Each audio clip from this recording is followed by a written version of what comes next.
The images are hard to forget. At midnight, a year ago today, a storm rolled into the Houston area and caused historic flooding. Hundreds had to be rescued during the tax day floods, and thousands were displaced as water swamped their homes. And still, 1 year later, flood fears continue for some people. And Brandy Smith is live in one of the hardest hit areas. That's in the Greens Point area. What kind of progress has been made there, Brandy?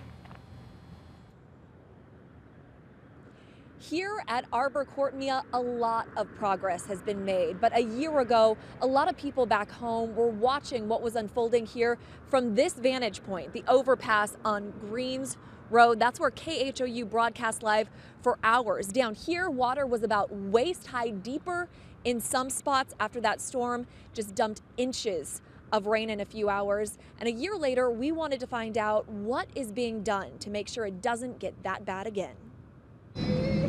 Babies on buckets, families floating on air mattresses, refrigerators as boats. It's cold, it's wet, they don't know where to go. They're some of the most devastating images from last year's tax day flood, which hit the Arbor Court apartments while most of its tenants were fast asleep. When my sister came in and woke me up, it was like it's flooding outside. Clarence Osby says once he saw the rising water, he didn't have to think about what to do next. He and his buddies blew up air mattresses to help get his neighbors to safety. Don't have no time, just get them out and go. They knocked on my door and got me out of here. Cleo Joseph's neighbors got her to the second floor before a boat came to rescue her. Terrible.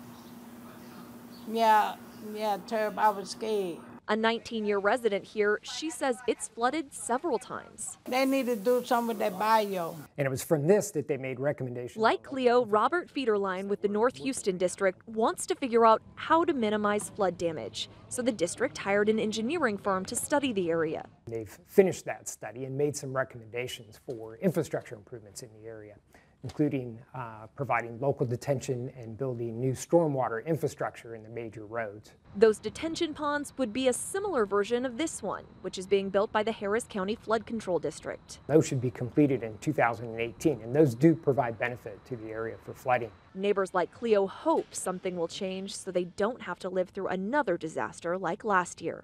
I'm gonna be here forever. I ain't going nowhere. Now, a big issue for Arbor Court and a lot of the apartment complexes nearby is that this is the lowest point in the area. So when a big storm rolls through, when it dumps a lot of rain, all of that water pools down here. Now add in spillover from the bayou, and you get what happened last year. Brandy, you mentioned the study that the North Houston District commissioned. Wondering when will the recommended projects get underway? Yeah, Mia, so about $51.5 million is headed to Harris County, some disaster recovery funds. And over the next couple of months, the county's going to figure out how to divvy that all up. North Houston District hopes to get some of that cash, and when they do, it'll take another couple months before they can get the ball rolling. But they're hoping those projects will be done in the next couple of years. Back to you. All right, thank you so much, Brandy.